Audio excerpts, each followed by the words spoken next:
sampaikan untuk menyampaikan informasi ke masyarakat terkait dengan tangkapan atau pengungkapan yang dilakukan oleh BNNP Bali selama bulan Januari.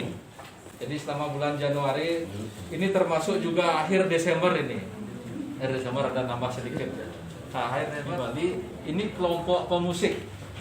Kelompok pemusik di Bali sekarang lagi pandemi beralih mengedarkan ganja. Ya, jumlahnya kurang lebih 1,5 kilo yang kita tangkap. Nah, sebelumnya sudah mengedarkan beberapa kali. Kemudian yang kedua adalah jaringan Sasa. Ini jaringan dari Sulawesi Tenggara. Ini bawa inek. Bagi yang belum pernah lihat, nah ini inek mereknya Red Bull. Ini seorang ibu-ibu penjual kue. Ibu-ibu penjual kue sehari-harinya, tapi dia pengedar juga. Pengedar sebelumnya juga dari keterangan sudah beberapa kali untuk melakukan transaksi penjualan inek ini, ekstasi. Kemudian yang ketiga, ini hasil sinergi kami dengan aparat penegak hukum lain, yaitu dari Bea Cukai. Jadi berupa ganja sintetis atau orang menyebutnya apa nih Pak Uda? Gorila. Tembakau gorila. Jadi jangan sampai salah persepsi. Tembakau gorila itu bahasa gaulnya. Ini ganja sintetis ya, ada 2 paket. Nanti silakan nanti Pak Leman menjelaskan. Ini hasil sinergi kami dengan Bea Cukai. Ini jaringan Makassar kita tangkap. Nah, mungkin itu sementara yang bisa kami sampaikan ke rekan-rekan.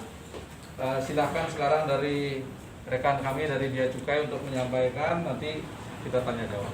Silakan Pak. Terima kasih. Dari keempat yang dirilis oleh teman-teman BNNP ini, 2 diantaranya itu adalah jaringan Makassar yang memang hasil sinergi antara Bea dan Cukai dengan BNNP. Jadi ini dimulai dari informasi pada tanggal 20 Januari dari Bea Cukai Kantor Pusat, kemudian Bea Cukai Makassar kepada kami di Kanwil Bali NTT. Kemudian bahwa akan ada paket dari Makassar ke Bali yang akan diterima oleh 2 penerima yang berada di Denpasar. Nah, kemudian pada esok harinya, jadi kita dari informasi sore pukul 15 dari Jakarta, dari Makassar pada tanggal 20 jam 15 sore. Keesokan harinya kami berkomunikasi dengan teman BNNP, kemudian langsung menuju ke Tiki. Jadi 2 paket ini menggunakan jasa titipan Tiki. Dari kami dan Bea Cukai, dari Bea Cukai dan dari BNNP kemudian menelusuri informasi tersebut dan kita dapatin bahwa memang ada 2 paket yang akan diterima oleh 2 TSK di Bali. Nah, di situ kami dapat informasi bahwa sebelumnya sudah pernah ada paket yang diterima oleh 2 nama ini. Yang satu biasanya langsung diambil sendiri oleh 1 TSK, satunya lagi itu melalui kurir.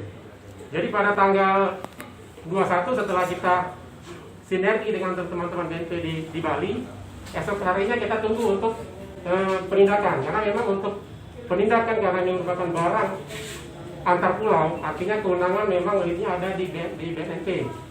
Nah, pada tanggal 22 setelah kita tunggu, kita dari Bea Cukai dan BNNP, di mana Bea Cukai itu ada Bea Cukai Denpasar, Kanwil, pada pukul 10 akhirnya datanglah yang penerima, salah satu penerima paket.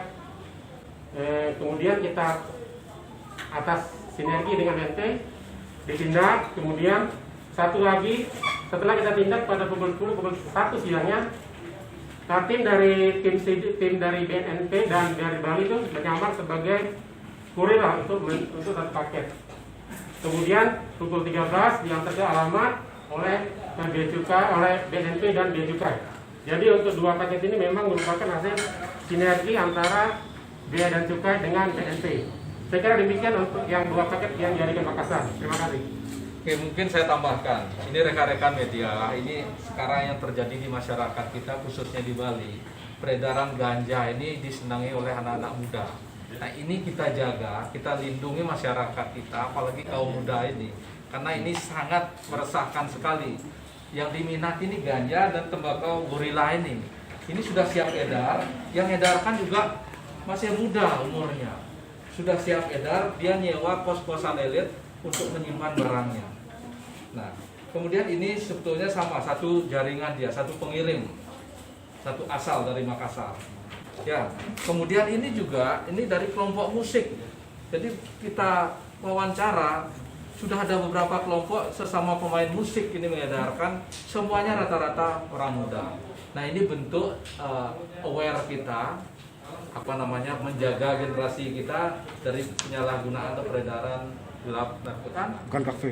Sebelumnya di kafe-kafe, sekarang masa pandemik sudah jarang dapat order. Tetapnya yang pemain musik yang di